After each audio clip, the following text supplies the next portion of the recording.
Hello everyone, William here for 222 Productions, currently standing in the middle of Greensboro, North Carolina, home of the National Ninja League Season 5 World Championship. And today I am joined by a man who is much taller than me, but that's okay because he is also one of only 4 men to compete in every single season of American Ninja Warrior. He is Brian Kretsch. How are you doing today, sir? I'm doing good. How are you? I'm doing pretty good. Having a good day. Celebrating, being happy. It's all good. It's all good. How did you feel when you ran the course yesterday? Unprepared. I ran 15th overall and just didn't do my normal routine, didn't have a game plan going into obstacles, didn't really get to see people do it, didn't know how things felt. So, yeah, unprepared, but still happy with my run. So I got to interview Lauren a couple of years ago, and I'm going to ask you to say one of the same questions I asked him. As someone who has competed on every single season of American Ninja Warrior, how would you describe the way that the show has changed over the years?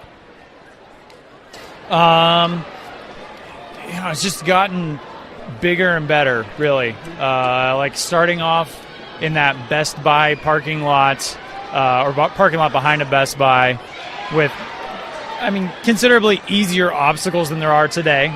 And just the production, the scale of it, everything has increased so much. The talent level, the ninjas, how good the ninjas are now. Everything's just gotten bigger and better. So one of the things the show has done the past couple of years is it has, mentioned that you are one of the 4 people to compete every year. Do you feel like, as one of the OGs, so to speak, that puts any sort of extra pressure to represent the original generation of ninja competitors? Well, when you put it that way, it does. I never feel that pressure. I feel like when we started, the show wanted to be something else. Like, they tried to kind of pit the ninjas against each other and whatnot. And I feel like us OGs and us, the people that were in the first A&W, the first few seasons, we really held that Sasuke spirit close to heart about competitors against the course, not the other way around. And so I don't feel any extra pressure to perform because I feel like that legacy continues on today, and that's what matters most to me. So, speaking of Sasuke, relatively recently you had the opportunity to go and watch Sasuke be filmed. What was that experience like, seeing the original show taping? That was incredible. I've always dreamed of Sasuke, competing there.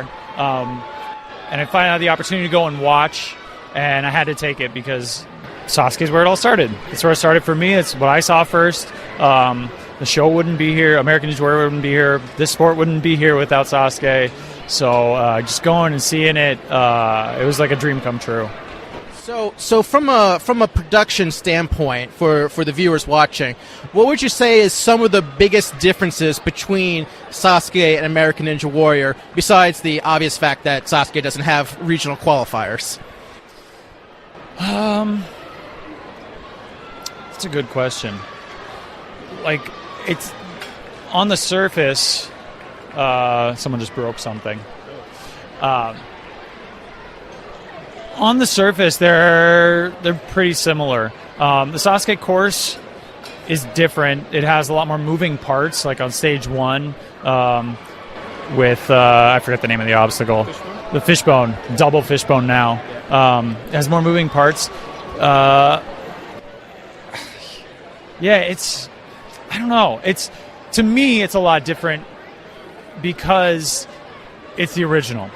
Because I go there and I'm in this fanboy state where it's just this is amazing. I can't believe it. Oh my God.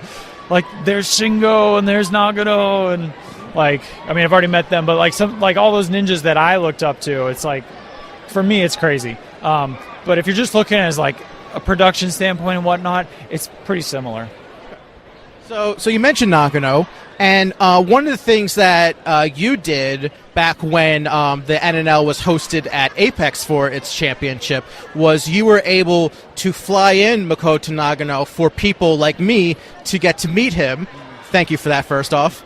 And I want to know, how did that come about? Oh, how did that come about now? I mean, when I had met Nagano season 2 of American Ninja Warrior, and then I saw him again in Malaysia. And whenever I meet really any ninjas, but whenever I meet especially like the Japanese guys, the international ninjas, I always invite them to come out and train at Apex. I'm like, oh, you can stay at my house, do whatever you want, just come visit, come train, because it would be awesome. And so like I kind of had that seed in his head, and in Carol, who helped facilitate so much of that. She's a friend of his, a friend of mine, a friend of some of the international ninjas. So she helped facilitate so much of that, getting him over. And then once the seeds were kind of sown, we just thought, oh, this is the world. It'd be a great time to get him over, and just really push to get it, and it worked out somehow. So what was it like having a Japanese legend stay at your house? Yeah, at first, I mean, at first I was fanboying, you know, of course, like I'd already met him, but it was just like, this is amazing, I'm not going to my house. But then, you know, you get to know someone more, and don't touch that dude. Just had a kid almost touch the camera. So he's staying at my house, and like, you know, get to know him more. And then we took a big road trip after I failed in A&W Season 9. Took a road trip to the Grand Canyon, just like really became friends and bonded with him despite language barriers. So, you know, now it's just, you know, Nagano to me, not Nagano. Well, that's ideally that's what you want, I guess, when you're hanging out with him. Yeah, to become like just casual friends. He's just a person. All of us are people, right? That's why I like people come up to Grant or Jesse, or you know, any of the like big name ninjas, and they're like, oh my God, it's you. And they're just like, yeah, it's me. We're all people. I don't have anything over you. So, yeah, I kind of got rid of that state of mind. Okay. So, looking at the most recent season of American Ninja Warrior, you were in the LA Regional, and you were only one of 2 people to clear that finals course. Why do you think you were able to complete that difficult blind grab that so many failed, but you were able to succeed? You know, I'm pretty technique driven with my course runs and obstacles. That's why I was so slow to that point. Because if you look at the time differences, like Flip has 2 minutes on me. Yeah, I just really focused on technique on it. Also, I ran earlier in the night. So I actually ran 6th overall, which it doesn't show that way on the show. But I didn't see many people go and fail it. And when you see a bunch of people fail something, it's really easy to get in the mindset of, that's harder than it looks. When it was difficult, but probably not as hard as it ended up being because people are in their heads. Okay. Just a really quick follow-up. What was the general reaction when Hunter tried to go for that skip and unfortunately did not complete that skip? I mean, shock and fear at first. Was like, is he okay? And then once he was okay, I was like, dude, what were you doing? He didn't look up. Like watching the video back, he just like lashayed and was just so focused on the landing that he didn't look up. And yeah, luckily he's okay. Yeah, that's good. In my review, I made a little joke, but that's only because he was okay. Yeah. You don't joke if they're not okay, but because he was okay, I can make the joke. But so just to confirm, you did apply. Me? Yeah, I got the call already. All right, good. That's official. What training wise have you changed anything this past year? I haven't changed anything. My knee's been bothering me. LA is actually, the qualifiers filming on the 5-year anniversary of me breaking my knee. And it's just been bothering me a bit, so I haven't been able to train that aspect as much as I want to. Well, how far do you think you can go this season?